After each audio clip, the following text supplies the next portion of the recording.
Vamos falar de dinheiro, né? A gente está aqui no capítulo 6 do Miglioli, que é dinheiro na acumulação do capital. Para o Marx era impossível você entender o funcionamento da economia capitalista sem entender a existência do dinheiro, seja nas suas funções, seja nas suas operações. Então, o Marx ele distingue o dinheiro com três funções. Ele distingue a moeda em três funções. A primeira delas é a moeda como medida de valores, ou seja, no dinheiro tudo se reflete no sentido de que tudo tem seu valor em moeda. Então, o dinheiro é como uma medida de valor. É a forma fenomenal que deve ser necessariamente adotada pela medida de valor que é imanente das mercadorias, o tempo de trabalho. Isso aqui é ele relacionando como que as coisas valem pelo tempo que se gasta para obtê-las. É mais ou menos esse no sentido. Mas o que vocês têm que focar aqui é que o preço ele é uma expressão monetária do valor de uma mercadoria. Ou seja, para toda mercadoria existe um valor em dinheiro ao qual a gente consegue conectar, assim, relacionar diretamente. Tudo tem o seu preço. A moeda é medida de valor. A segunda função da moeda é a moeda como meio de circulação. No caso, o instrumento através do qual as mercadorias são trocadas entre si. Quando eu tinha mercadoria que trocava-se por mercadoria, toda a minha produção ela tinha que ser destinada para uma pessoa com base na sua necessidade. Então, se eu produzo feijão e você produz arroz, e suponha que tua produção de arroz seja muito maior do que minha produção de feijão, mas os consumos de arroz e feijão eles sejam parecidos. Onde é que eu estou querendo chegar? Eu estou chegando num ponto em que tu vai trocar arroz comigo, mas eu não preciso mais de arroz. Ou todas as pessoas não precisem mais de arroz. Então tu precisaria converter esse teu arroz para um produto do qual eu necessitasse. E daí é onde a moeda ela entra. Porque entre todas as produções dos diferentes itens de coisas que eu tenho, o dinheiro era como se ele fizesse essa ponte de necessidades. Então ele entra como um instrumento intermediário que vai garantir com que as necessidades para os diferentes tipos de mercadoria elas batam.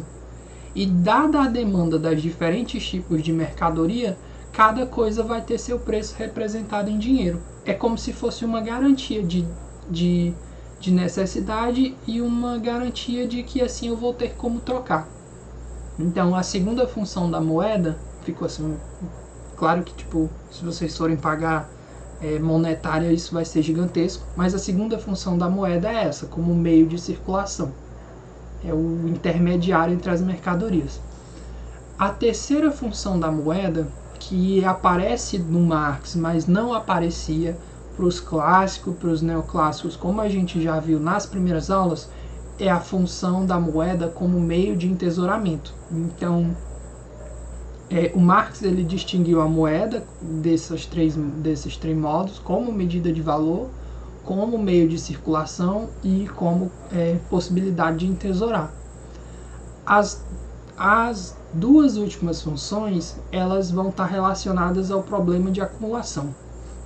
Na troca direta de mercadorias por mercadorias, M por M, elas vão ser trocadas uma pela outra. Na circulação de mercadorias, o ato de comprar e o ato de vender dentro de um mesmo circuito, ele vai ser separado. Então, o dinheiro ele vai ser o intermediário dessas fases. Antes, quando eu trocava mercadoria por mercadoria, as duas aconteciam no mesmo instante. Eu dava o feijão, você me dava o arroz e no mesmo momento a gente já conseguia chegar nos seus valores de uso finais das coisas.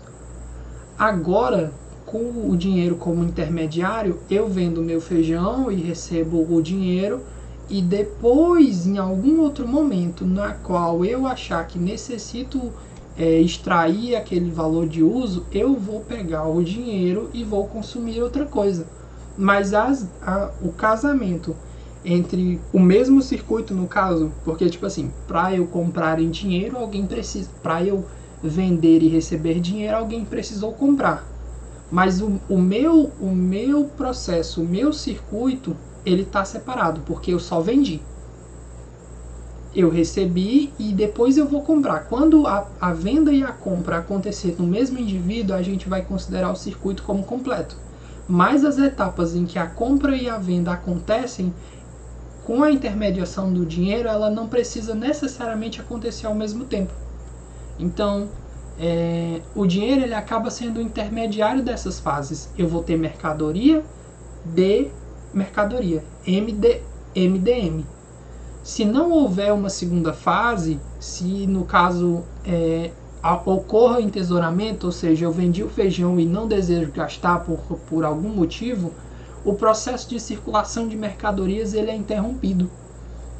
E eu acabo interrompendo o processo de acumulação. Porque se novas mercadorias não são desejadas, então não tem por que se produzir. Na circulação de dinheiro, veja que a gente saiu da troca direta por produtos para a circulação de mercadorias e voltamos para a circulação de dinheiro, que foi o que a gente explicou lá no início desses vídeos. Na circulação de dinheiro, há uma inversão das fases do processo de circulação de mercadorias, porque o objetivo agora não é a mercadoria ser o fim, o dinheiro passa a ser o fim. Então, eu tenho um dinheiro, eu vou produzir uma mercadoria da qual eu não me interesso seu valor de uso e vou conseguir dinheiro. Então, o processo agora, o objetivo final agora é o D. É nesse ponto que o processo de acumulação ele se confunde, porque como parte do processo de reprodução, ele impõe também um processo de circulação de mercadorias. Como eu disse para vocês, se não existe o desejo de consumir e eu passo a entesourar, o processo de circulação de mercadorias ele quebra. A compra e venda dos meios de produção, as forças de trabalho e os bens de consumo, eles não vão ser mais organizados para produzir novas mercadorias. Então, o entesouramento como objetivo fim da circulação de dinheiro, ele acaba sendo uma interrupção do circuito. O indivíduo, quando se recusa a comprar, ele não está apenas retirando dinheiro do processo. Porque, tipo assim, retirou dinheiro do processo, mas as pessoas querem trocar. Elas vão dar o jeito, sabe? Vai ter menos dinheiro e por isso as coisas vão valer preços relativos novos em relação à quantidade de dinheiro que está circulando. Se ela só tirasse dinheiro de circulação, seria quase como se o Banco Central recolhesse. Mas ela não tirou dinheiro de circulação. Quando ela entesourou, ela disse para o mercado que ela deseja não comprar. E é aí que está o processo de entesouramento interrompendo o circuito de produção. Então, abstendo-se do ato de compra. Logo, o resultado da produção M' não necessariamente tem garantias de virar D'. Ou seja, a produção que está aí, ela não necessariamente vai ser vendida. E a produção que teve esse ato de compra e venda separada, pode ser que ela não seja realizada, ou seja, não vai ter acumulação.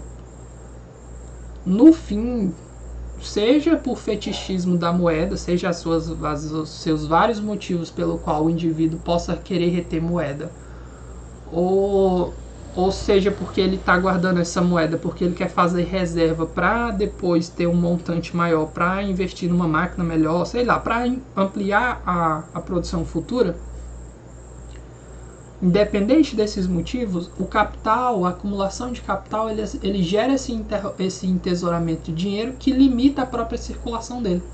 Então, o objetivo fim do capital de pegar D, produzir mercadoria para conseguir um novo D, conseguir dinheiro, esse dinheiro entesourado, que é o objetivo do capitalista, que é ficar mais rico, ele por si só, o processo de acumulação faz com que ele limite a circulação de mercadorias.